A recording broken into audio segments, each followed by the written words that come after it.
doing, everyone? My name is Ryan and this is Haye, and welcome back to another edition of Box Talk. Guys, apologies for yesterday. There was a little fender bender on the way down yesterday to film the show, which delayed us. As with all fender benders, there was altercations, so we couldn't film. So after work, we're here Monday evening, and we've got a lot to talk about. We have. So this will probably go at midnight, late. Sorry, but look, at least we're doing it. Yeah. You know what I mean? At least we're doing it, so we're gonna get it done. Alright, and first things first, Haye don't have no t-shirt on. Again, fines. No comment. Alright then. Boxing Life acronyms. Yes. WBC, the IBF, VADA. Yeah. So. Yeah. So now I'm gonna fine you with a RBBF. The Ryan Boxing Brandy Fund. You look come to my house all the time for the fights, drink all my drinks and everything. You bring a bottle sometimes, whatever, but now you have to bring a bottle deliberately for my shelf. You know, I'm happy to bring a bottle because it's ridiculous. I've got, guys, I'm not joking, I've probably got about 7 hoodies, 5 t-shirts. There's no reason for me not to bring one. It's really bad. So yeah, I'll happily bring a bottle of E&J. Let's go straight away into it. Matthew Macklin, Brian Rose. It's one of those fights, whereas everything I read, everyone I discuss, everyone's commentary had the fight a different way around the fight. I had it for Brian Rose personally. Yeah. I thought he won the fight. Yeah. Sometimes when someone's trying to make a fight, it seems like a, no. Let me rephrase that. When you're telling another fighter, come on, fight me, banging your chest, banging your heart, that kind of tells me that you know you want to tear up. Yeah. Because you're not fighting the way you want to fight. Yeah. Now that doesn't mean the judges should look on that and say whatever, but that tells me that I think Matthew Macklin knew in that fight that he was behind it and need to get into it. Yeah. No, I agree. I think, look, Matthew Macklin was pushing the action. Yeah. But that doesn't. It's so subjective. That doesn't necessarily mean you're winning the fight. Yeah. I thought Brian Rose was scoring the better shots. Yeah. And I think Brian Rose was the more comfortable in there. Yeah. I mean, Matthew Macklin would make it dirty as he did at some stages, but for me personally, I can understand why some people, and I've heard it on some of the forums on Twitter, that I think Brian Rose sneaked that. Yeah. I think Brian Rose might have sneaked it as well. Same, I think you know, one of the unwritten rules in boxing, and one of the rules in boxing is that fight your fight. I think Brian Rose fought his fight, tried to keep it long and tried to box. Matthew Macklin was trying to fight his fight, trying to hunt him down, trying to make it busy, trying to make it dirty, and I don't think he done it effectively. Yeah, I don't know where either are, if I'm honest with you. Yeah. If I'm Brian Rose, and I was thinking about this on the way here, if I'm Brian Rose, I'm thinking, you know, I had the Demetrius Andrade fight, I struggled then against Carson Jones, I think he got stopped, didn't he? Yeah, they one with the first round there. Where am I? You know what I mean? Really, where am I? I mean, because Eddie Hearn was supposed to be, you know, doing this thing where we were taking fights back to Blackpool, and Brian Rose was supposed to be that person to kind of bring that, you know, boxing back to Blackpool. So, and that's kind of now dropped off. And now you kind of see him appearing at the undercard of the undercards of the undercards, and you kind of just feel, and I don't want to wish this on anyone, but if I'm a promoter, and again, I don't like saying this, but if I'm a promoter that is there to make money, I'm looking at Brian Rose and I'm thinking, he's not. What's he going to do for me, really? I understand that, but I think that's the same with Brian Rose and Macklin right now. 100%. Because 100%. Both of them were contenders. Yeah. Macklin more was a serious contender. Yeah. Rose was more of a fringe contender. Yeah. Now they're clearly not at that level no more. And I will say, being fair, not being bad, they're both around European or a little less. Oh yeah. I mean, or a little less. That guy that knocked out Macklin, was it Haye Highland? I can't remember. Yeah, yeah. In Ireland, whatever. He's not a world beater. No, that's what I mean. European level. He knocked him out. But that's what I'm trying to say. It's like it's one of the ones there now where you've got two good names, two good domestic names that you think you can match or put them somewhere, but they're not there no more. Yeah. And that's the sad thing about boxing, you know what I mean? It's like boxers and fight fans always think their fighter's got one last fight. I'm still telling you about, oh, Herbert Hopkins got one last fight. But in reality, it is that your body changes, you get older, and something just not happen no more. And I always say that style. Mainly Macklin's more than Rose's. Rose could still cause some kids some problems coming up, but Macklin's style of take one to give one and having to tough fights out. I mean, I've seen Macklin in some wars. I mean, I'm going back to Jamie Moore. That's Jamie Moore. That knockout, that is, and he's done more to come from that. And then that knockout. Is it Highland? I can't remember the name. Yeah. there's too many wars for me. No. This is what we always talk about when we talk about opportunities and taking them where they can. Remember the round table, Anthony, Macklin, Barkler. All chances to make good money. All good money, and what? None of the fights happened. That was the perfect promo. You could just put that promo on that video on just before any of their fights, and it was the perfect promo of what you're going to get. They could put it on maybe 2 or 3 cards over a year. Now, I mean, these two versus these two, and mix it up, and he didn't. It's a shame. Yeah, but look, Macklin's talking about potentially another world title shot. Obviously, he said it on a name in America. He has a bit of a name in America. They know him there. The Golovkin fight was in America, and other fights as well. Danny Jacobs hasn't got an opponent yet. Could it be a voluntary for Jacobs possibly? I can see it being a vote for Jacobs. Jacobs will look at it and say, guess what? Like I said, Macklin does have a name. And I'm trying to say, he is known. All the other champions fought him, so I can fight him. It does make a name. But for me personally, I don't think Danny Jacobs is physically the toughest dude. Macklin will feel like he could make a shot of it. But in reality, if you couldn't handle Brian Rose's boxing, in my opinion, you ain't going to handle Danny Jacobs' boxing. Agreed. No, agreed. Alright, let's move on. Let's move on. Let's go to...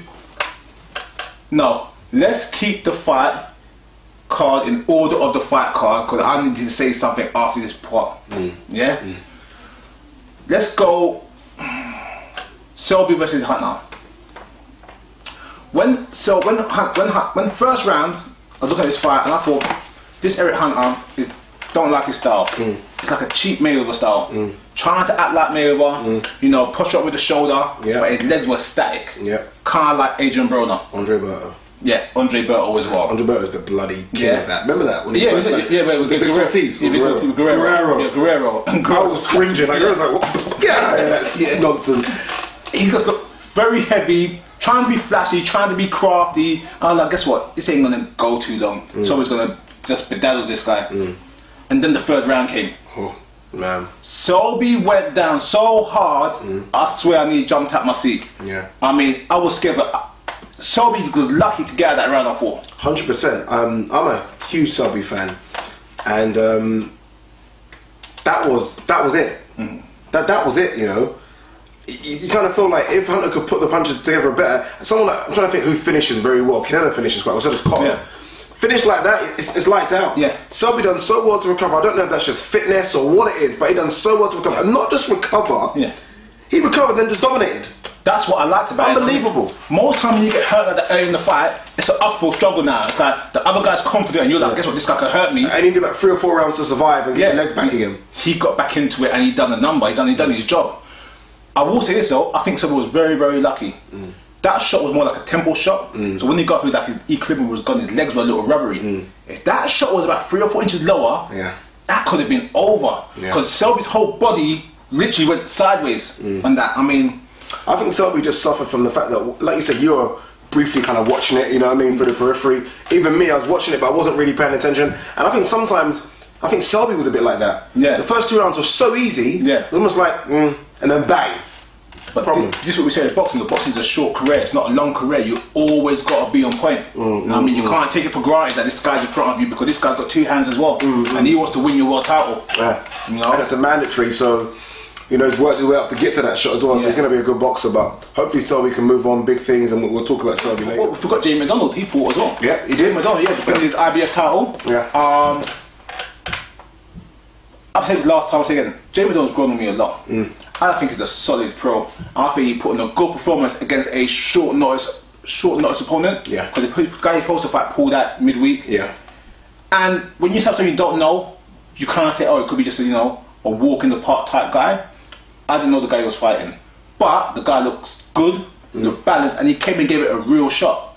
Jay McDonald though just is too versatile. Jay McDonald's such a good performer.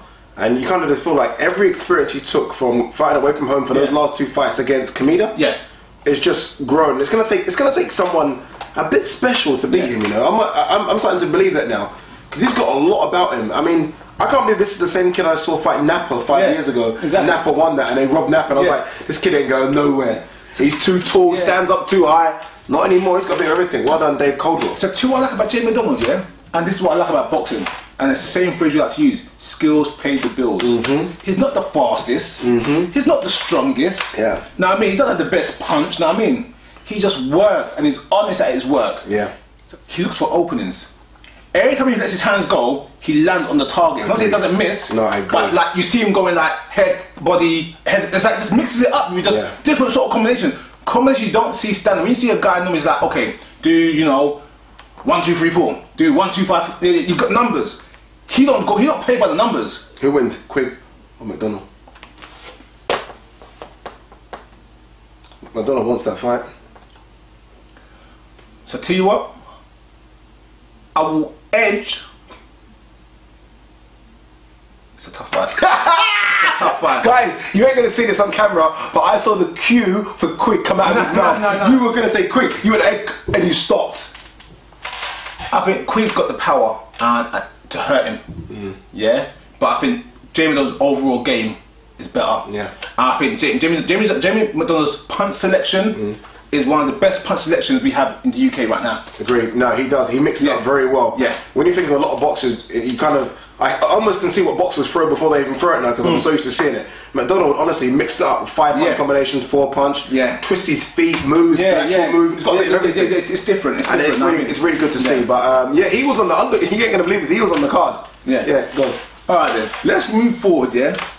So far we've had O'Hara Davis for the British title. Yes.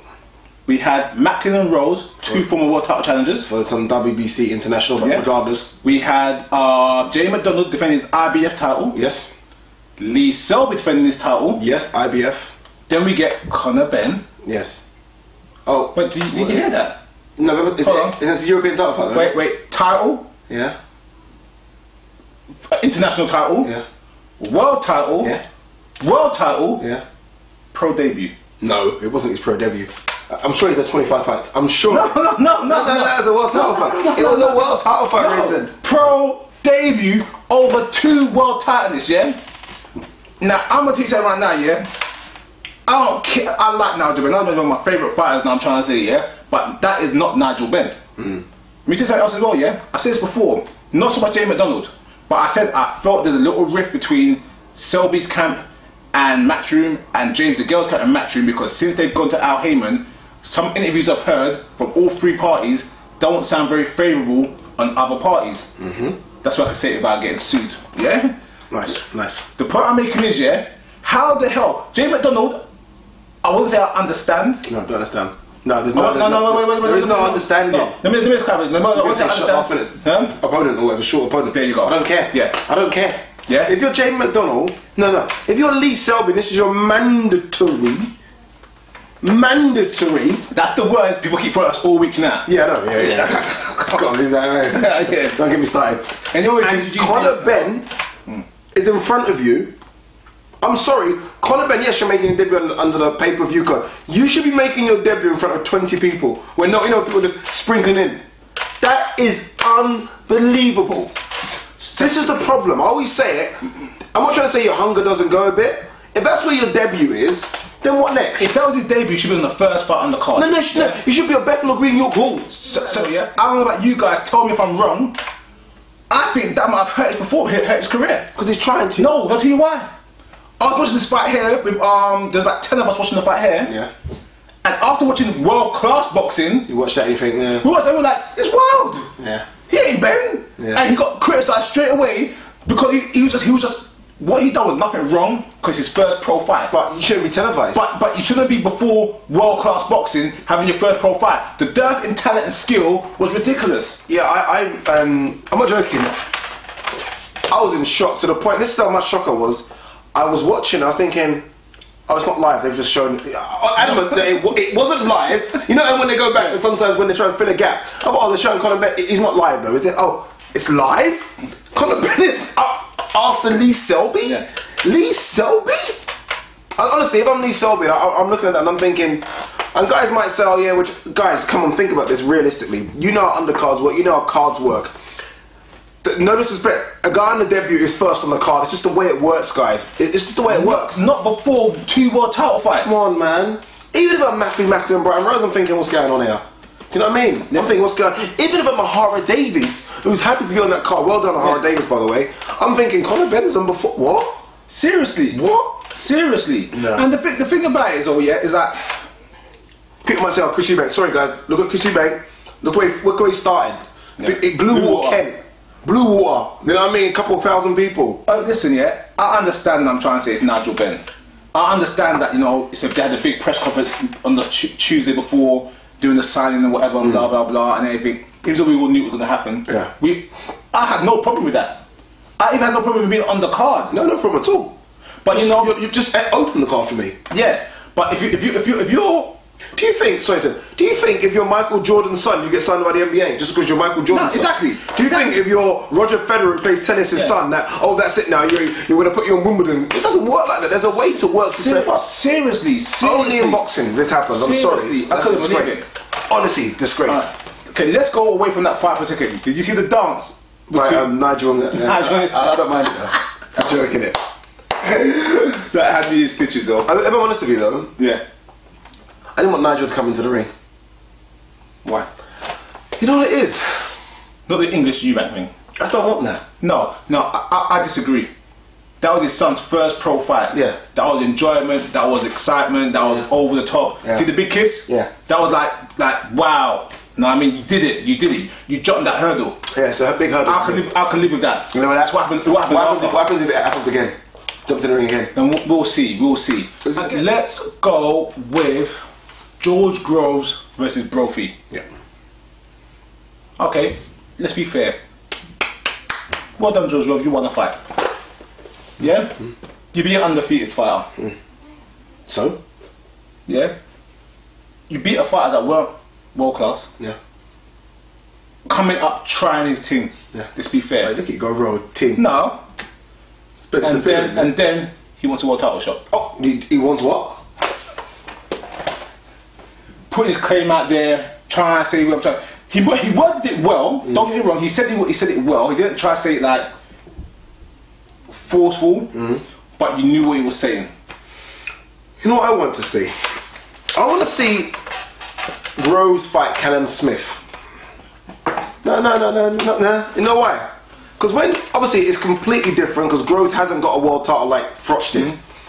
Froch gave Groves a chance. Okay. In theory, it is a chance. I'm the kind of the head honcho, which George isn't, but I'm the head honcho and I shouldn't be, but I'll fight you to see what you've got. I want one of those guys to be brave and step up to Callum Smith's level. I want one of them, whether it be the girl or Groves, be brave and step up to Callum Smith. The way you guys were challenging Froch and called out those names, these guys are now calling you out, and I want you to start calling their card. Because the way you got stick on Froch, he's ducking me, What if you fight Callum Smith? See, I think George Groves will get absolutely murdered by Callum Smith. Same man. I'm now 100% considering it. So he's so reckless when he comes in at bang. So I tell you the thing is, okay. World title shot. Not my opinion. Just me putting my boxing head on. Callum Smith don't need George Groves. I'm not going to turn for Badly Jack. Give or take 6 months a year, I've got a shot to be world champion. Yeah. So I don't really need you. Now I'm trying to say, if I want to make this fight a bigger fight, let me get my title and then fight you. Yeah? Because let's be fair, as you know already, and you love to say, there's nothing better than a British duster. Nothing better than a British duster. Nothing better. See, the reason I asked for the Callum Smith fight is this. When Carl Froch was on his ascendancy, you got the Robin Reed fight, you got the Brian McGee. So he kind of knew where he was. But okay, you're next to go. Even when Joe Calzaghe, Chris Eubank, you fought, and kind of felt like, all right, you're ready to go. I've got confidence in Callum Smith, but I have to be honest with you. Rebrasse, Rocky Fielding, and you need more. Mohammadi, that's not enough for me to say, confidently he's going to beat Badou Jack. Because I'm not very confident that he's going to do that. You know, I'll be honest with you. I think he'll beat that. I know you do think that, but I think the levels out here. I thought Darrell would beat Badou Jack, and he shocked me. I thought Groves would beat Badou Jack, and again I was a bit shocked. I don't think it's a walk in the park, and I want to see him go to one more step. And I think Groves is that step now, and then go up. The difference is though, is that take it as it is right now. Groves is still a top 10 legit super middleweight. 100%. So you can make an argument. Groves is higher ranked than Callum Smith. Yeah, you can make an argument. Groves may be number 5-ish. No. Okay, we've got both the Darrell brothers. Both. Now it's hard. Do you put Arthur Abraham in there? We'll talk about that fight now. But then obviously if you put Arthur Abraham in there, which he is for me, one loss doesn't take you out. Then you got to put a winner, Ramirez, that beat him. Yeah. And no, very good James point. Miguel, very good point. You know what I mean? So He's floating around 8 or 9 for me. He's floating around 8 or 9. He's got a very good performance as well. Yeah, he's floating around 8 or 9 for me. But we'll see. Yeah. They could do the fight, but I honestly think Callum Smith will absolutely smoke him. Yeah. I actually think Callum Smith will stop him, and it won't go more than 8. I don't know if I can say that. Not by one punch. You won't knock him out, but he'll put a combination on him and shut him down. You know what? Yeah, I will say about this. Groves can put a combination on him. No, cause we don't know. Because he's untested. We don't know that. Yeah, we don't know Groves that. hits. But Groves hits. I will never, ever in my life forget that the way he put down Froch. Never will I forget it in my life. If Groves tags you, but to be fair though, to Froch came out a little wild and was square-footed. Yeah, was square-footed. Yeah, Froch made a mistake and Groves saw it and put him down because his feet were like I've seen Froch square-footed before. No, I'm just saying though, but you know, like if your square foot on pokes you can mostly go down. It was the way he went down hard. But hey, look, hey, Groves needs to move on. Alright. It's weird that was no James the Girl talk anymore. Yeah, straight and stuff. Yeah, it's true. Is that a big fight anymore? You know why? Because I say that no one talks about it anymore. It's not a big fight no more. At all, is it? Groves needs to step up. Nah. Groves needs to step up. Yeah. The Girl needs to step up. No, Groves needs to step up. Groves is on a losing streak. It sounds bad, but it's on a losing streak. Was he 6-3 in his last 6? Something along those lines. Yeah, good, quick one, nice. Know what I mean? So yeah. All right then. Let's change this up a little bit. Let's go to America. No, let's continue the card. I'm saving the main event to last. The main event to last. What was the main event of the weekend? Pacquiao or Joshua? It's still the card. What was the main event? What was the main event? In America, say No, I'm asking you. No, I'm asking you. What was the main event? And Joshua. All right, then. So let's go to the main event last. People have been waiting for this. They're tuning in. All right then. Let's go first with your boy Oscar Valdez versus Gradovich. Yes. 4th round. Yep. TKO. Yep.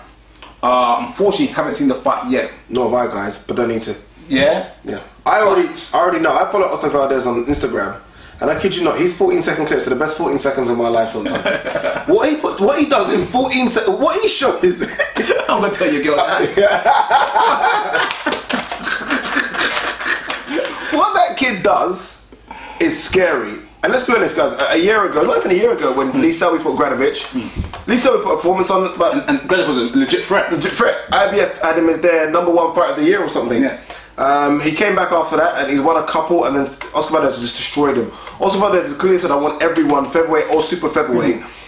And obviously there's a certain Lomachenko hovering around that weight class as well, but that's a different level. But the likes of Selby and the rest, there's a threat right there. Yeah, sorry, just because you meant to have to say it, it seems like Lomachenko Waters is completely off now. Yeah, it's completely done.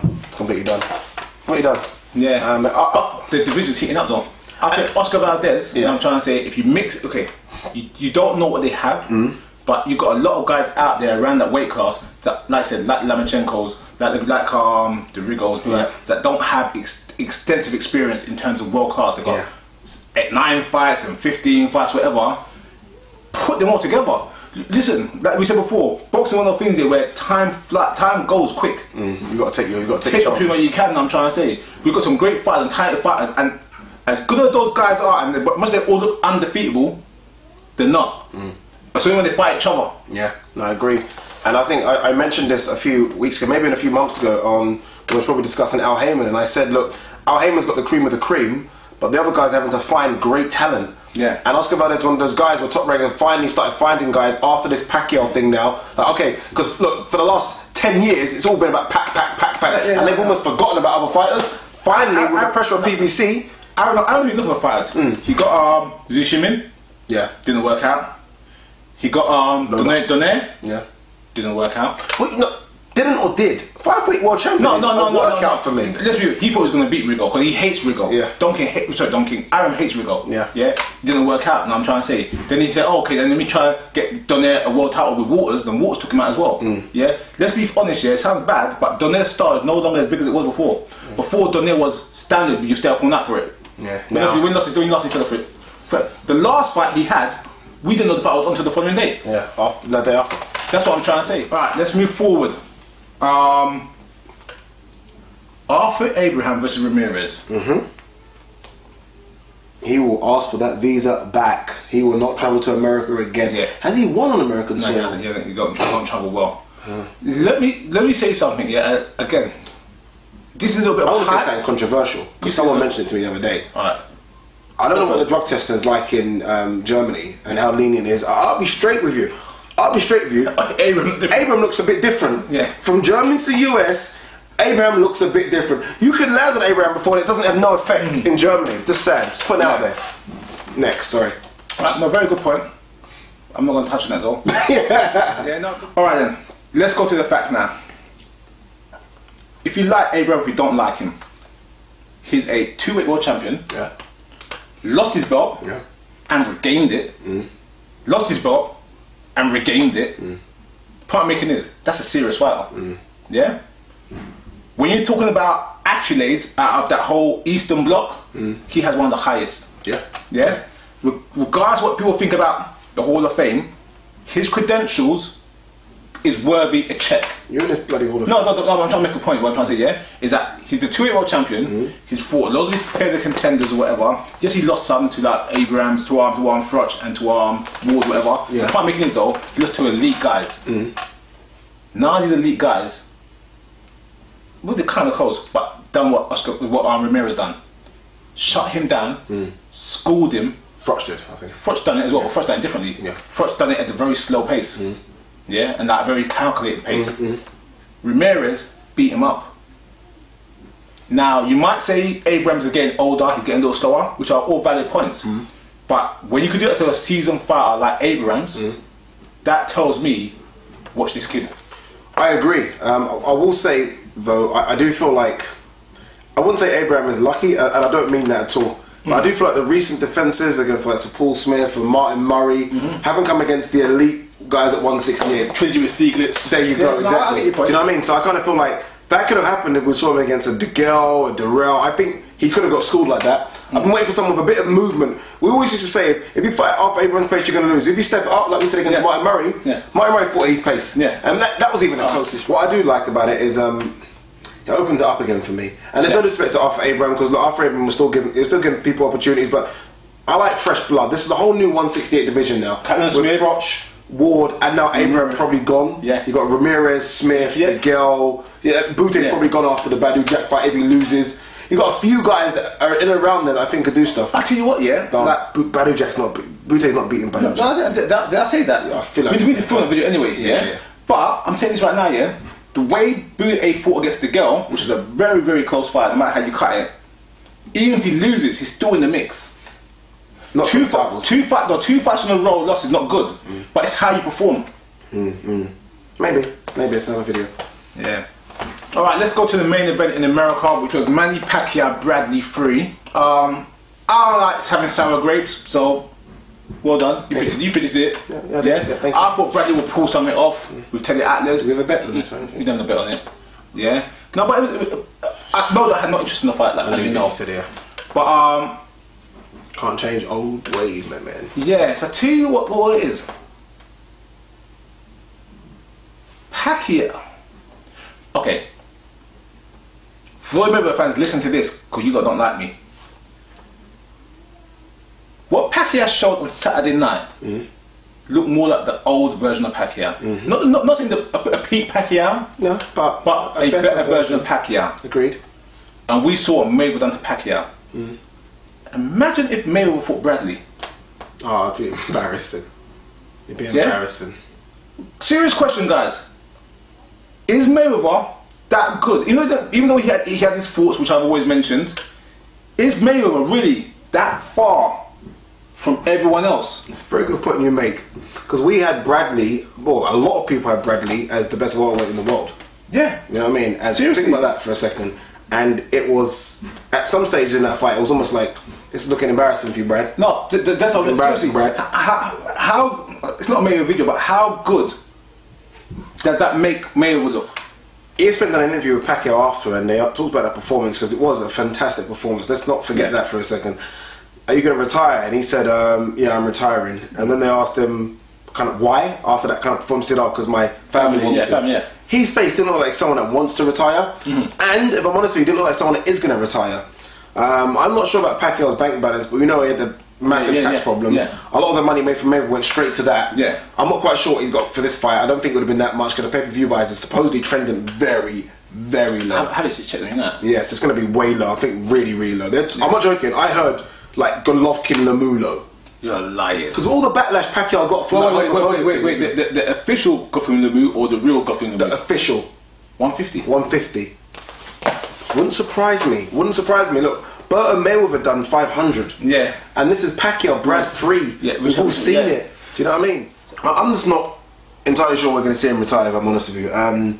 This is a guy that we know had tax issues. That was well documented. Yep. He got paid well for Mayweather.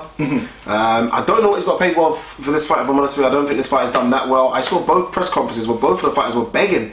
Guys, if you're not going to come to the arena, make sure you buy pay-per-view. Make sure. And it's like, well, okay, calm down, guys. You know, that's the Pacquiao fight. But I still think there's options out there. I think Brook's an option. If possible, if he wants that kind of money. Imagine if Eddie had to get Pacquiao over here. See, okay, I don't think it's possible. No, I don't think so. I don't think he can afford it. No, I think the fight was hurt by Pacquiao's comments. Home field ones. Yeah. And the fight's in Vegas. Yeah, that's it. Right, a couple quick questions then. Will we see Pacquiao again in the ring? Yes. But not now. After his elections and all that. A year, 18 months. He'll sit at home, say he's retired, years old, and get bored and come back and 39 fight. years of age. And Bob Arum will sell him quickly. Yeah, of course, I agree. Yeah. I agree. Yeah, I agree. We'll see him again. Bradley, we'll see him again, but I don't know where. I'm not sure about Bradley. Yeah. I'm honest with you. I said to you prior to the fight, not that it's easy now in hindsight, but I said to you that those fights for me against the likes of Provodnikov and Vargas and whatever, even the one against Diego Shabs, taking beatings in all those fights. And tell you that this has come in and it's nice and I like it. It's too late. Yeah, it's too late. I mean, I don't think Bradley's that smart a boxer to take someone like Teddy Atlas and learn that quick. Yeah, and I just feel like he's in this cast iron top rank contract. We know there is no one to fight over in top rank, and I'm not sure what he does. What is he? 32, 33? Yeah. See, here's my thing with Bradley, yeah, and just be honest. I like Bradley. I think Bradley was one of the best weapons in the world. When we done our rankings about maybe a year ago, when we done the rankings outside, I had Bradley maybe 1 or number 2. Yeah. And so did I. I think I did number 1. Yeah, and Bradley is that good, but he's not gonna get a title shot coming for loss. He might. Now we will say Cobra TV Bradley is a great fight. It's better than the offering us right now, which is probably Vargas and Lamont Peterson. But I don't want to see Cobra fight Timothy Bradley coming off a loss. That devalues the belt and discredits the sport. You got to be coming for a win. So coming off a loss to Pacquiao, yes, you got beat and you got beat quite well. That Pacquiao looked different. Yeah, and it's Pacquiao. It's one of the greatest fighters of this generation behind Mayweather and maybe Hopkins. Or he's in that mix of those. So coming off that loss isn't a bad thing, personally. And that looked like a very, very good Pacquiao. I hope your USADA are working overtime right now. What I'm saying is that Pacquiao looked phenomenal. The power was back. The speed was back.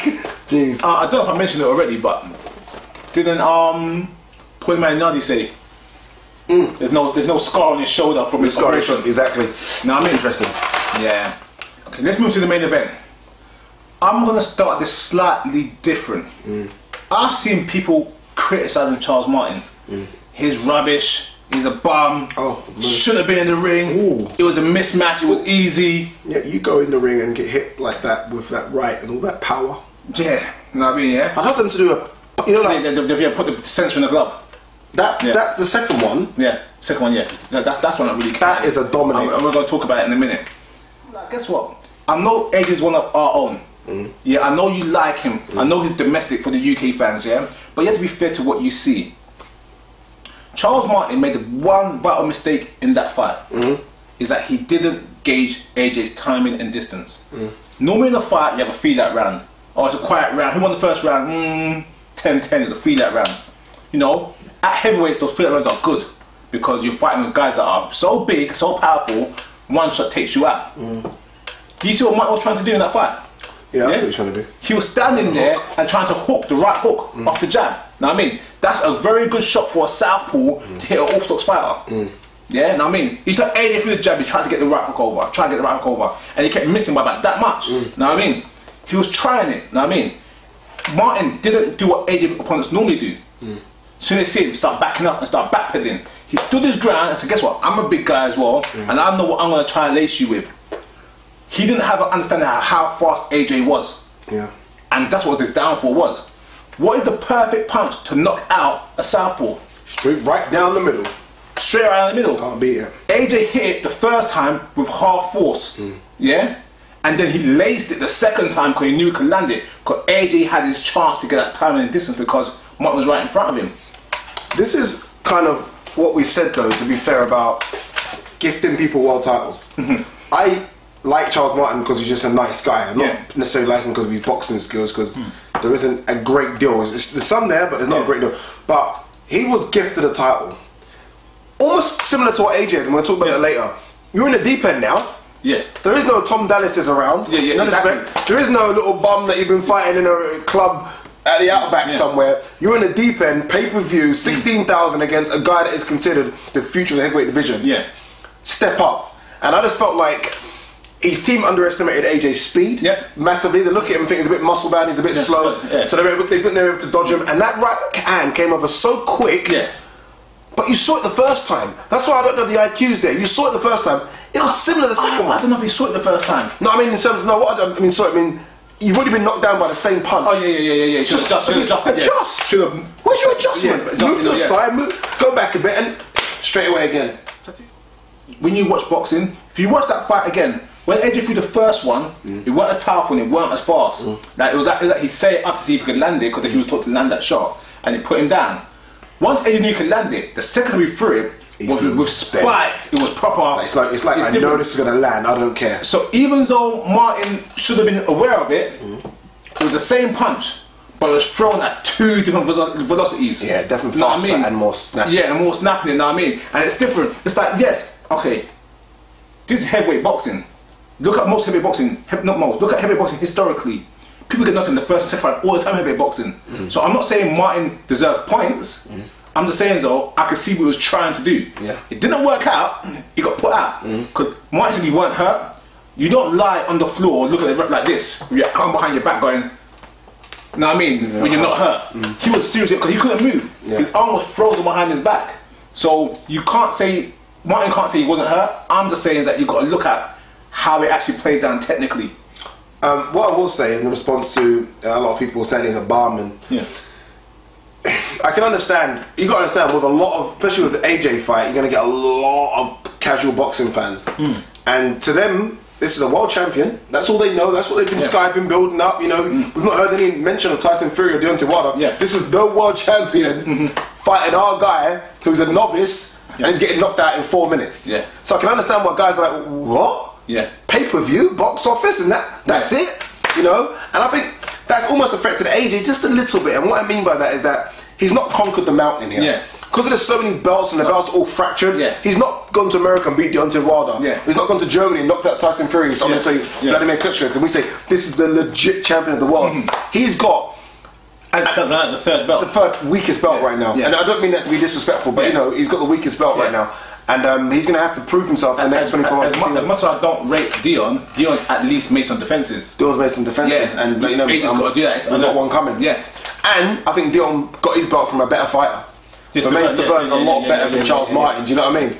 Someone mentioned me today that Stavern might be up for AJ. I heard that in July. In July. Interesting. That's a good fight. It's a very, very good fight. Only thing about Stavern though, like he's been inactive and his weight. But I heard that we heard the same rumour. I'll tell you now, IBF champion, I mean IBF title chance, possible 1 million probably on the title, that'll make you lose weight. That'll make you lose weight quickly. I mean, last word on AJ. Division's deep as it stands right now. Deep-ish. No, it's deeper than it's been recently. Deeper it's been in the last 15 years. Does AJ keep and hold and unify, or does they play it really, really safe forever? The reason why I'm saying that, Povetkin, Ortiz, Vladimir are all in their late 30s, early 40s.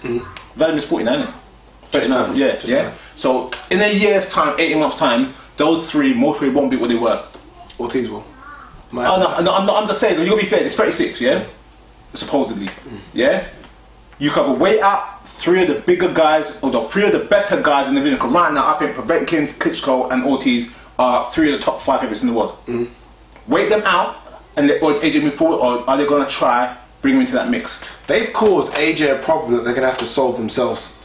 You've made him a pay-per-view star after he's 13th fight and a world champion now in 16, 17 fights. I'm sorry, like Charles Martin did, you got a fight who's out there. Thank you very much. And right now, for me, Tyson Fury is at a too big a risk for him. I'll be honest with you, Tyson Fury is way too much movement. For as much as we say AJ is fast, he's fast against slow guys. Tyson Fury is very good. Yeah. Very, very good. You don't do what he done to Vladimir Klitschko if you're not very, very good. I'll tell you this, I've heard this before on video. We watched when he fought on the main event. Who did he fight again? Charles Hammer? Christian Hammer. Christian Hammer, sorry. Christian Hammer. Hammer. When he fought Hammer. And we were in press row. 1 row from the ring. How fast does Tyson Fury move for a guy that big? Honestly, guys, I'm not joking. Seriously. His speed is underrated. I think Vladimir found that out in the first 2 rounds. Yeah. It's so awkward and underrated. Yeah, he might not have all the muscles and the six-pack and the punch power of AJ. Sometimes you don't need to. His movement for heavyweight is very, very good. That's it. For me, who I'm a decent-sized guy, I've stood in front of Tyson Fury many times, right in front of him, talked to him, took pictures of him, had a laugh with him. For me to see someone that size move, quite intimidating. Is very, very shocking. It's very and again, me and you've been to loads of clubs, loads of boxing, and we've seen big guys that are 6'6", 6'7", 6'8". They don't move like that. You stood off and back. They can't move that. They don't move like that. Yeah. Tyson Fury is a whole. And you know another thing about Tyson Fury, and obviously we're kind of moving away from edge. Zero fear. Yeah. Zero fear. Charles Martin was a bit scared. I saw it. Dylan White wasn't. But the rest of them have been. Kevin Johnson, all of them have been a bit. Yeah. Tyson Fury is scared. I genuinely believe when he says, I'm scared of no man walking the earth, I genuinely believe he is scared of no man walking the earth. Yeah. There's something about that camp, so that'd be a great fight if it does happen, but it's another fight down the line. Alright then. We should go straight into the news for the heavyweights because there's lots of heavyweights, but let's do this first. Show that at the beginning of the show. It was my first one, but obviously due to today, filming today, we missed it. Nick Blackwell awakes from his coma. Yes. And he is looking good. Yeah, he's looking good. He's talking. He's coherent. It's almost like he's fine. Almost like it never happened. Yeah, I dare say he's fine. I think I saw a tweet from Chris Eubanks says, I want to come and see you and give you something. Yeah. I'm guessing it's the British title belt. Yeah, something along those lines. If it is, that's nice. Yeah. And hopefully, like I said, the money's still pouring in, and because he can't box. Can't fight again. No, he can't fight. But I'm just happy to hear that he's fine and well. So tell you what, I looked at that picture, and it looked like a press picture in terms of he was smiling. He was happy. There was no bruises. He's been in the hospital under the best care. Yeah. So his face was healed up well, and he actually looked happy, genuinely happy. It weren't like you know, a damaged or a hurt person. I agree. You know what I mean? So I thought it was really, really nice. You know what I mean? And when I saw that picture that day, I retweeted it, and it actually made me feel good that day. Yeah. I actually felt when I was out on my way to work, doing the train and everything, and that 100 people in the train, you're just trammed on there. I felt good seeing that picture. Yeah, and I just feel like a lot of plaudits has to go to the medical staff. Yeah. I mean, that's one thing you feel like if you are going to get injured in the boxing ring, you know the British medical, you know already the medical team around the ring. Yeah. And just to get you to the everything's going to be first class. Yeah. And look, what done it worked. And it worked, and he's healed. Okay, I don't want to bring up ghost stories, but you know, go back 20 years ago, it wouldn't have been like that. Yeah, we know that already. Yeah. You know, I mean, there's a lot of bad things happened in the sport, so it just shows like the steps taken work and recovery is achievable. Let's go back to the heavyweights. So, Klitschko Fury rematch is on. Yeah. Manchester, 9th of June. 9th of July. Sky turned it down. Sky said, nah, it's alright. Box Nation stepped up and took it. Is that definitely what's happened though? Yeah, Box Nation. The reason why Sky turned it down, according to Eddie Hearn, that Sky think age is the future, and we think they don't think that fight is anything compared to Anthony Joshua. Basically, that's what he said. I think they're idiots. Wait, so much so that Eddie Hearn said he's most probably gonna put AJ on the 9th of July card the same night as Klitschko Fury. I'll tell you something this year. How cheeky is that? That's not cheeky. That is it's taking a fucking piss. I don't like swearing on the videos, but I think for Box Nation they would have secured it and thought, you know, this is a good. You know, I just don't like. I don't like kidding other entities. Yeah. I hate it. Yeah. I mean, you know, I'm so angry. I can't even talk. To honestly, I just find that I find it so disrespectful Tyson Fury's fighting for a world title in this country. They've managed to get Vladimir Klitschko to England. Vladimir Klitschko is going to be on this shore for the first time. Vitaly obviously fought Haye. Yeah, Vladimir's over here. Yeah. One of the pound-for-pound greats of the last 20 years. No, 98, isn't it? 98.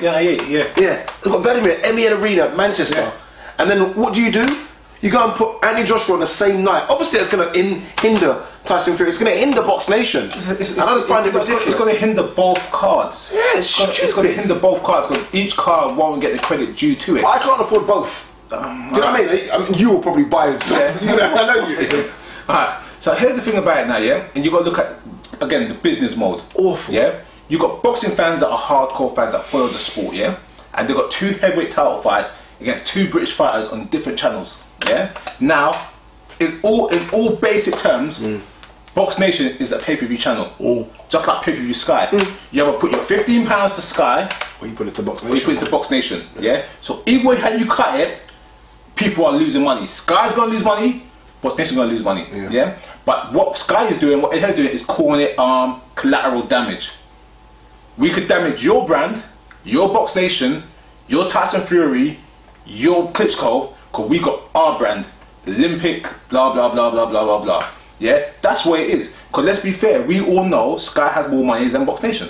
Yeah. Yeah? In terms of their yearly budget. Yeah, 100%. Yeah? Now, on the flip side to that, you have to be honest with what you have. Klitschko Fury 1 wasn't the most scintillating fight. Yeah.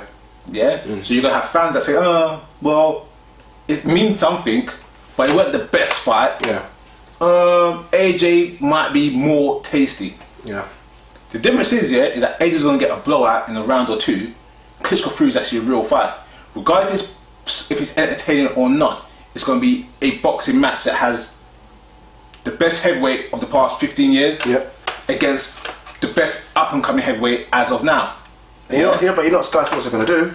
They will stack this with every potential best they can do. I think it's going to be the Bellew McAvoo card. Yeah, they're going to, and if everyone, I'm not joking, any big name you can think is going to be under this card, and we've got you. Anyone that's fought around now is a potential to get on that card. So we're talking even Brook, possibly. They could stack it and just destroy Box Nation. I like MMA, yeah? I watch UFC and they've got good fights and good things on, yeah? That is the same night of UFC 200. You didn't know, did you? Is it? You're like, oh my god, it is! So, for combat sport fans that like to watch a good fight, and you got the people that don't know about Conor McGregor and Nick Diaz. Nate Diaz? Yeah, Nate is Nate Diaz, yeah?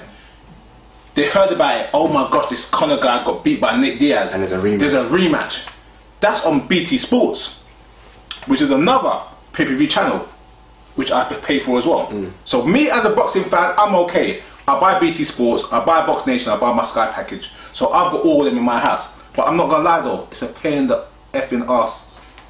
I pay so much for bloody sports on this bloody thing just to watch combat sports. The part I'm making is now, is that for the average Joe that wants to watch a good fight on Saturday night, is going to dip into their pocket and pay 45 quid.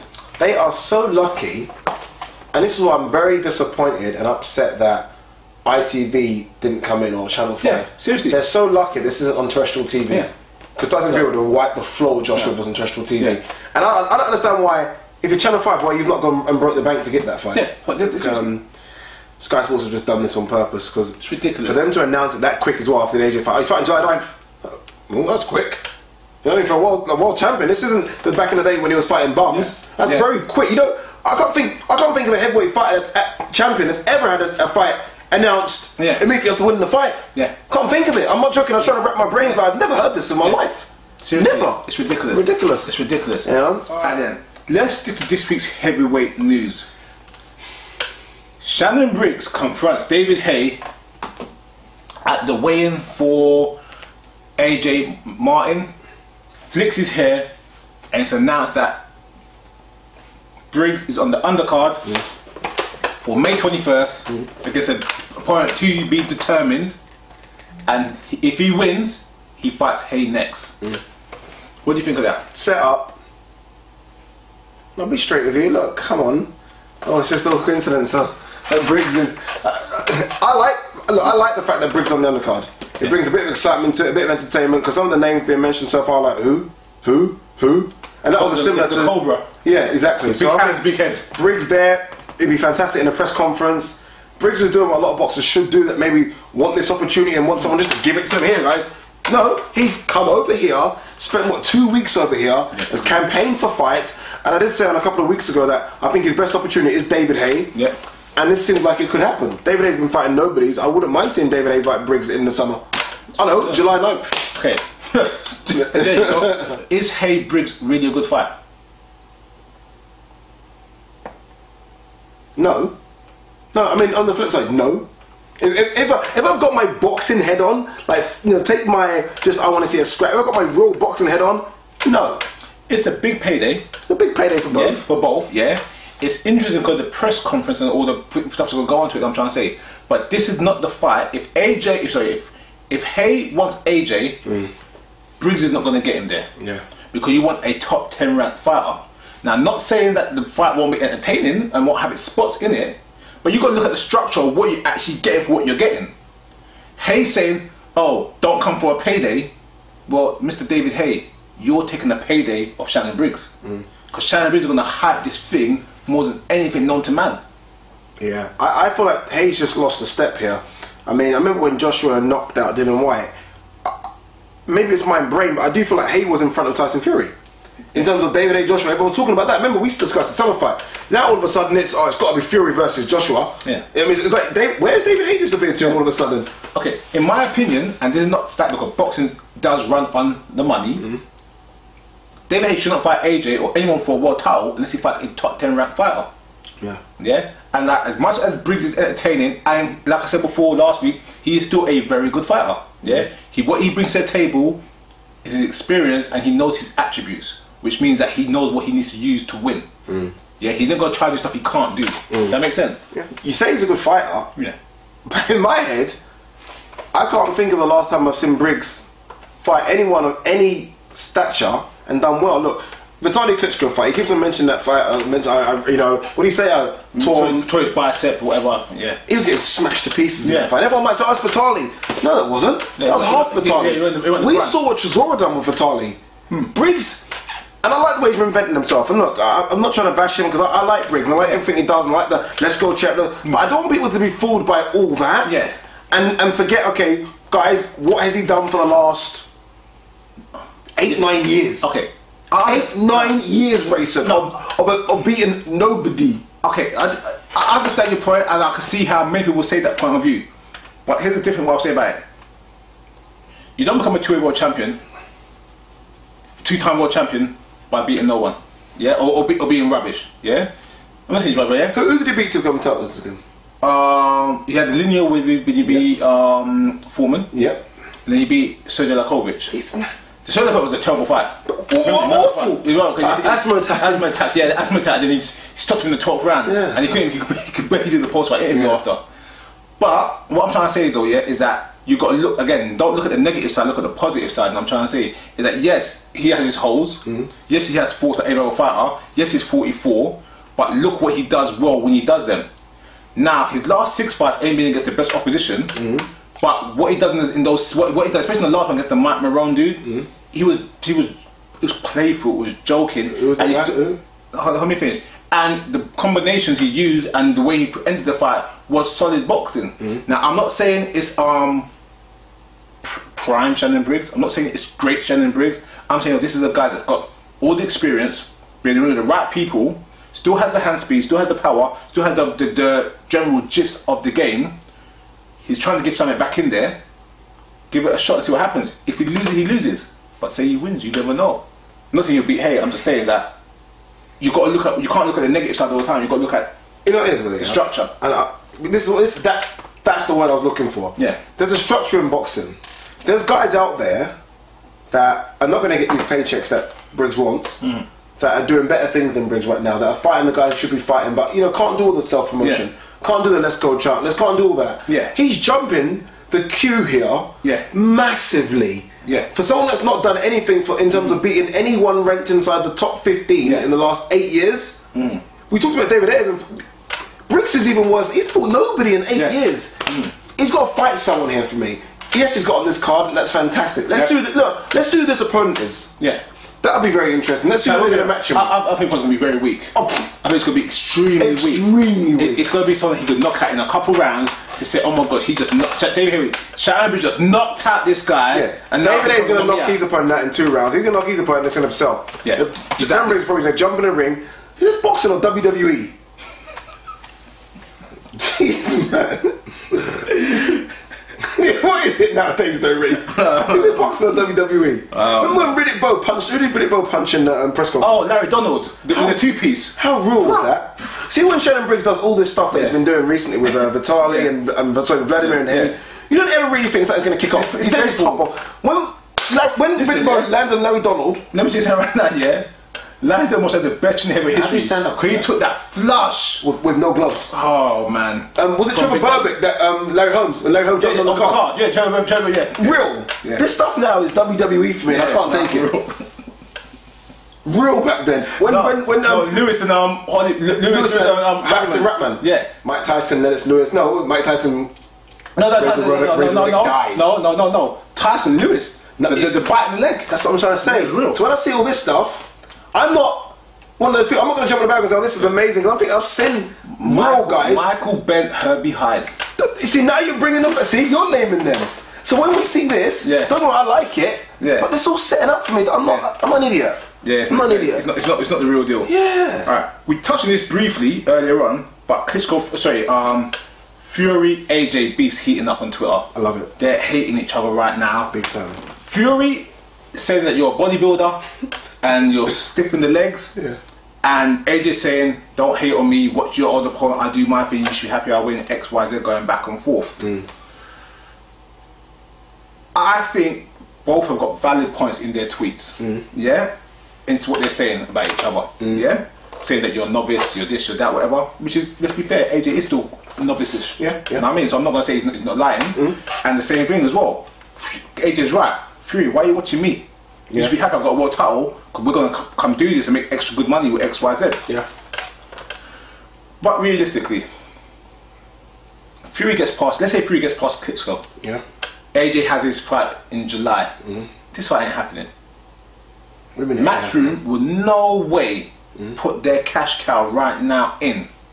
Right now. No, but I'm thinking. No, I don't think right now. I agree with you. But when someone asked me the question, I said summer 2017. They both hold on to their belts. So we're talking AJ fights in July. AJ fights and AJ's fighting 15 months. Yeah, I genuinely think this fight could happen summer 2017. I don't think anywhere near now.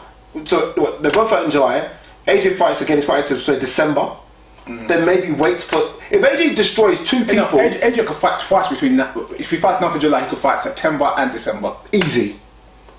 Then so I think this fight could happen in 3 or 4 fights time. If it's a big if they're both holding their titles. You know what they're like with the mandatories already. If they're both holding the titles, this fight is definitely happening. Eddie Hearn is one promoter I've seen that doesn't seem to be scared to chuck people in against it. He'll go for it. Do you think one of them will fight David Haye before this fight to clear the division? No, it's too risky. It's too risky, and neither. Well, Tyson Fury hates him. Let's put it that way. And Joshua, I don't think Joshua likes David Haye. And Eddie Hearn did come out clearly and say the other day that Haye's the bigger threat than Tyson Fury. No, because Haye's got the power. That's He's got the power and he's got that kind of speed, lateral movement. I personally don't think them two like each other. Joshua and Haye, they could do all the company on camera they want. They don't like each other. Yeah. No, Haye's jumped on AJ Shine a couple of videos. I see AJ don't like it at all. Yeah. How can you like someone that says I'll knock you out? Really? Yeah. How can you like someone? Smile in your face, but the talk behind your back. Smile in your face, but I want him to fight, I'll knock him out. Yeah. Nah, don't like him. Let's move forward just quickly. We spoke about Adrian Broner last week. He was arrested on Tuesday and released on bail. So basically, what we spoke about last week about his robbing his mate is now coming to fruition. I saw a lawyer statement. I saw a statement from his lawyer and it was like, it's rubbish. You'll see, guys. He said it's absolute rubbish. And I believe it's rubbish. I genuinely believe that Adrian Broner, as much as I think he's an idiot, and I do think he's an idiot, him guns and robbing, he's not Zab Judah.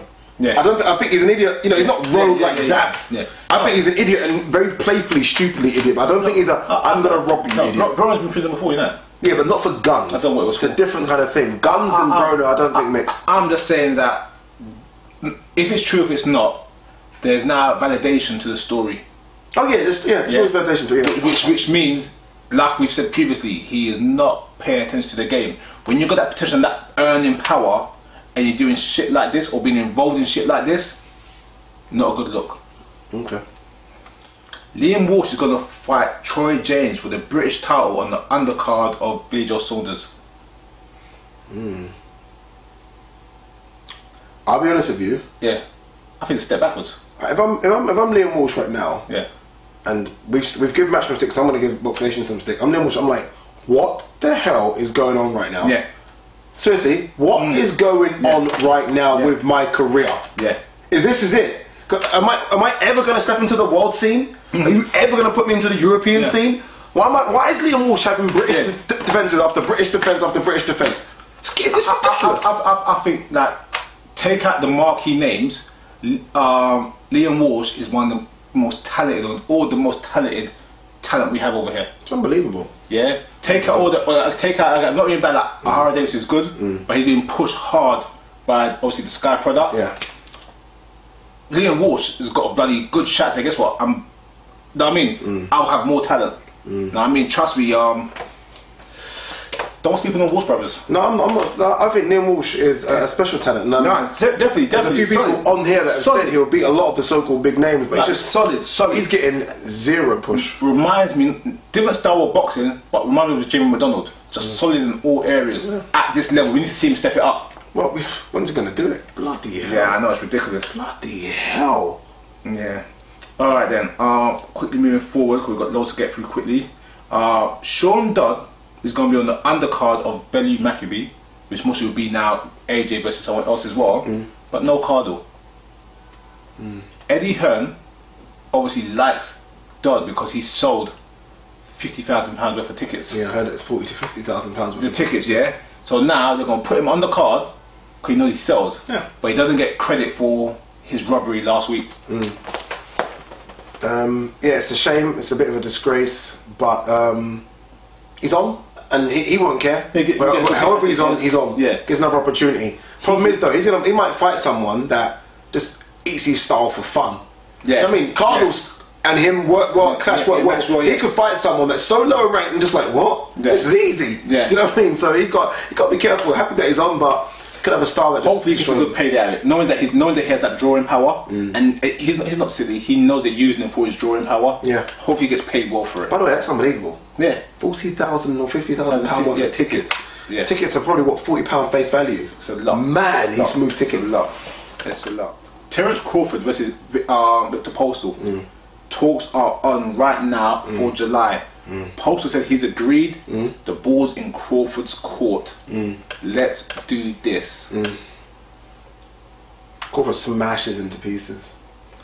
I watched Postal Matisse the other day because I am a bored guy sometimes, people. So I watched fights and I thought, let me watch a few Terence Crawford fights just because I heard of this matchup. And I got very high on Postal because of what he done to Matisse. That's really high.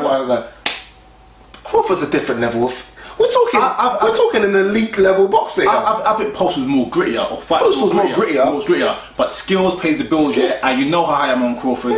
Yeah, but that's the fight we want to see. I want to see. It's the fight we want to see. You got argumentatively number 1, number 2 in the division. Come on, you put anyone in Broner? Seriously? He's up there. No, will you put Broner in Postal?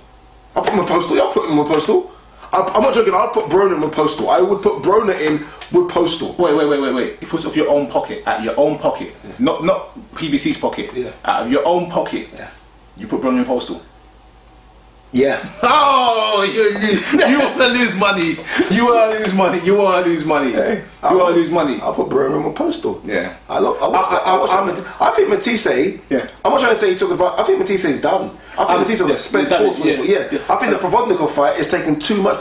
And Melina, Provodnikov. I think who else has he fought? That's really Garcia. Yeah. Those 3 fights took a lot out of Matisse. I agree with you. But again, Postal, I don't think he's like flashing him, but I think he's gritty as hell, and he'll make Broner fight for 3 minutes of each round. And I don't think Broner likes that. This is the interesting one.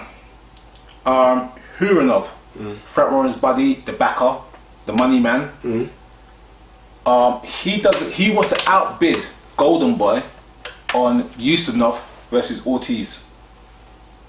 Why? Because he wants to distribute it through PBC and get international coverage. Interesting. Now, the question is, Golden Boy want to push Ortiz as the next big thing, as the big thing, which I agree. I don't think Golden Boy will put money down to go into a bidding war with Urinov. No, you'll lose. Yeah, Urinov will chuck something silly out there. Would you put your fighter against the guy? Okay, your fighter, one of your top five, your top heavyweight, on another guy's promotion, PBC, which is your main competition, who you're suing, who you're feuding with. But they haven't got much choice. That fight's going to happen, so they've got to win the bid. They don't have much choice. Or negotiate. That's the thing. Or negotiate. But I don't know. It's an interesting one, to be fair, because Golden Boy simply can't have Ortiz fighting on PBC. No, exactly. He simply cannot have it. It cannot have it. For Golden Boy, that would be the biggest slap in the face to have your top heavyweight, who you're pushing, fighting on PBC and looking good. Yeah, that'd be the worst thing that can ever happen. But and you can imagine they will have to have like an executive with Ortiz everywhere he goes, because Uncle Al's people will be there. Trust me, sniffing hard. Yeah, how much your contract? What's your contract right now? 7 million. Okay, we can add another 2 talk later. Exactly. Get someone to speak Cuban. Spanish. Where's your family? They're in Cuba. We bring them over. We'll bring them over. We know. Yeah, that's what. Seriously, the government can get a couple of them over. But that's Stand with us and we'll sort you out. That's what I'm trying to say. It's a dangerous move. Where do you live? California. We've got a house in Beverly Hills. That's it. A car drive Ferrari. I've got a Bugatti in there. Everything changes. What watch is that? Rolex. I've got a Patek Philippe for you. I've got Hublot. You got Hublot, Patek Philippe. I've got everything for you. But yeah, seriously, so it's a tough one. Yeah, I've got some girls in the back. Everything. Honestly, don't chuck everything. A couple of girls in the back. What do you like? If you can hear what he's saying, I hope you can hear it. Yeah. Bob Arum, we praised him last week about obviously his 50 years in promoting. But we also said that guess what, this guy says some silly crap and some just an idiot sometimes. Did you hear his latest comments on the UFC? No, what he said? UFC fans are scared white males that support Donald Trump.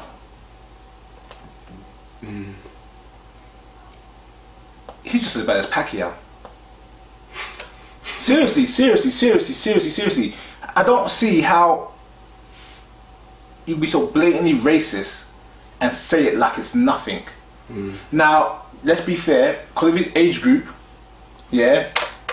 things were different when he was younger. You might get away with that. But come on now, there's a limit now. I mean, seriously. But you know, the demographic of UFC is predominantly white. I would disagree with that. And Anderson Silva and John Jones have said it themselves that they don't think they're getting the same push. They've said it. Anderson Silva said it to John Jones. We said we never ever think we got the same push that Conor and Ronda got. I'm not trying to say that's because of that, but that's what they've come out of their own mouths and said. That they never thought they get. Remember, these are talking about the pound for pound stars. Never thought they got the same push that they got through Dana White. You've even mentioned a bit about Dana White off camera yourself. I think Dana White's an idiot. I think. So I just kind of feel like, you never know. But there's an element to some of that. Okay, like I said, I think there's racism in all sports. I think every single sport has an element of racism. For whatever race or gender you want to talk about, someone has a favoritism side somewhere. But you got to look at the facts behind the truth and work it out. Anderson Silva, as great as he was, don't speak English. That's not a marketing selling point. John Jones, as good as he was up and coming, as good as he is now, there's always been rumours that John Jones is not a nice guy, and then his reputation kind of crumbled, and then he's rebuilding it. That doesn't matter. That should help more. That should sell you more tickets. Mike Tyson was the worst kid in the world. Never been a boxer in the world than Mike Tyson. I'm just saying, Ronda Rousey. Floyd Mayweather. Ronda Rousey. Floyd Mayweather, the worst kind of person you could possibly think of. Wife beater, all the stuff. Still best promoter in the history of boxing. Ronda Rousey was a female phenomenon. Conor McGregor, I could see Conor McGregor is just like John Jones or Anderson or whatever. A great fighter, but you know, I don't know why he got the bigger push. But I'm just saying though, you can't just say racist statements and generalise people and categorise people. It's wrong. Stick with Uncle Bob. Mikey Garcia. Who? Is free from his top rank contract after litigation of 2 years. And is free to go. They kept that one under wraps. Yeah, because they kept saying he was injured. He was injured. I didn't even know there was a problem with Top Rank. Always injured. And the release I saw came from Top Rank, saying we've let him go after litigation, which means Bob lost. Yeah, because you don't let someone you don't let someone go. Yeah, he'll want me short of offers. Won't be short of offers at all. You know what I mean? But I don't know what weight he's going to come back at. 2 years off is bad. Yeah, 2 years. It was 135, I think it was. Yeah, so 147. Yeah, 147. 130. 130. I don't know. I can't remember. But yeah, hopefully he's not training with his brother no more. All right then. No disrespect, but that's not a trainer for me. Not a trainer. All right then. Let's go quickly. The WBA strips Frampton. He won't fight Rigo as is mandatory. It looks like he's moving forward with Lee Selby. That'd be a good one. Leo Santa Cruz. So Frampton no longer has the belt, even though he was talking a good game before. No. To be fair though, yeah, okay. He was talking about a game against Rigo. Yeah. Santa Cruz. Rigo is the bigger name in terms of you beat Rigo. Yeah. Santa Cruz is the bigger name in terms of money in the bank. Yeah. And it's a winnable fight. It's another weight class, I think. Yep. So it's another title. So you've got a chance. So you've got a chance of becoming a 2-weight world champion, fighting in America, big audience against a chance that I think was a 50-50-ish fight. Or you can fight Rigo. Or you could beat the man. Beat the man for less money. Oh no, less money. Rigo's less money. No, because you're gonna pay Rigo a lot. You don't have to pay him a lot. So you're the lion's share. You know what it is though? In terms of risk reward. Okay. I'll go. Maybe I'm a win, but I'll go Santa Cruz. I'm saying you'd rather lose to Rigo than lose to Santa Cruz.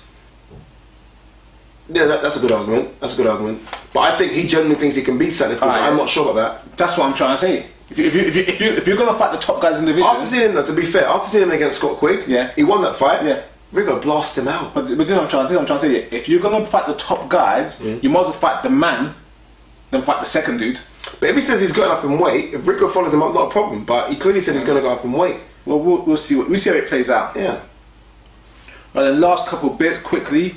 Austin Travis's Jamil Charlo is signed with the undercard of Lara versus Vance on the undercard. Lara versus Vance? Have they not fought before? I think they have. Why do I think Lara has fought Vance? Or maybe. I was at a 154 card or something. Yeah. Decent fights. I'm waiting to see this Charlo brothers because all the hype and hype and I want to see him actually fight someone back. Trout fighting back. I don't think Trout's been very active. No, Trout's not been active. I know rumoured that Trout got out to 160 anyway. So I'm very interested to see what this Charlo brother does. I don't know which one is which. Yeah, it's Jamil. Don't know. That doesn't mean nothing to me. Jamil and Jamal. Yeah. The mum didn't even help us out by naming one Richard and James. Jamil and Jamal. I mean, it's both the same except one letter. One letter. Yeah, one's got E, one's got A. God. Yeah. Alright then. Finally. I'm sure I mentioned earlier in the video with Pacquiao. Shane Mosley said, if Brady doesn't knock out Pacquiao, I'll KO Pac for homosexuals. That's not a real statement. I don't believe you. Mosley jumps on everything, bro. That's a sign of desperation to go into everything. And one thing, I don't mean it in a negative way. He's just, anything you sell, he will buy. Hey, worse than that.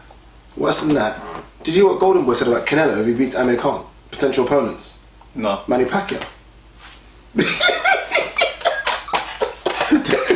The retired Manny Pacquiao. How bad is that? The retired Manny Pacquiao. How bad is that? The guy that said, I'm retiring, is the guy you're going to call out. And then that's the undercard for this Khan Canelo fight. I actually heard something about that undercard, but I don't know who.